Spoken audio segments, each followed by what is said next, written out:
না, শেষ রক্ষা হলো না। দ্বিতীয় ম্যাচ হেরে যাওয়ার সাথে অস্ট্রেলিয়ার কাছে 2-0 ব্যবধানে সিরিজ হারলো ভারত। তবে হ্যাঁ, তার সাথে আমরা দেখতে পেলাম রোহিত শর্মা এখনো ফিনিশ হয়ে যাননি, but sad for Virat Kohli. নমস্কার, আমি প্রীতিশ, আপনাদের স্বাগত জানাই ক্রিকেট স্ট্র্যাটেজিতে। অস্ট্রেলিয়ার সিরিজ তার জন্য অগ্নি পরীক্ষা, বলা ভালো কেরিয়ার বাঁচানোর লড়াই।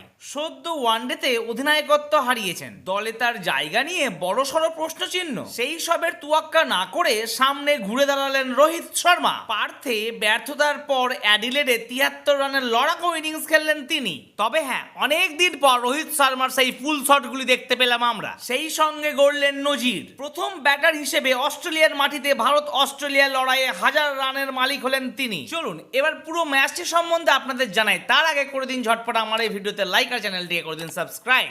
ম্যাচ হারার পিছনে টস হারাটাও কিন্তু একটি বড় ফ্যাক্টর। শুভমান গিল কি টস জিততেই শেখেনি? খেলা শুরু হতে না হতেই 17 রানে পড়ে গেল 2টি উইকেট, আর উইকেট দুটি পড়লো অভিশপ্ত 7 নম্বর ওভারেই। বিরাট কোহলির জন্য বড্ডই খারাপ লাগছে আমার, কিন্তু 3 নম্বর ওডিআই যে তিনি কামব্যাক করবেন তাতে কোনো সন্দেহ নেই আমার। 2 উইকেট পড়ে যাওয়ার পর রোহিত শর্মার 73 আর শ্রেয়াস আইয়ারের 61 ভারতীয় দলকে একটি স্থিতিশীল জায়গায় পৌঁছে দেয়। তারপর আকসার প্যাটেল আর হর্ষিত রানার ঝোড়ো ইনিংসের ফলে ভারত 9 উইকেট হারিয়ে 264 রান করে ফেলে। অবশ্যই এটি একটি সম্মানজনক স্কোর। জাম্পা নেয় 4 উইকেট আর ব্রাটলেট নেয় 3 উইকেট।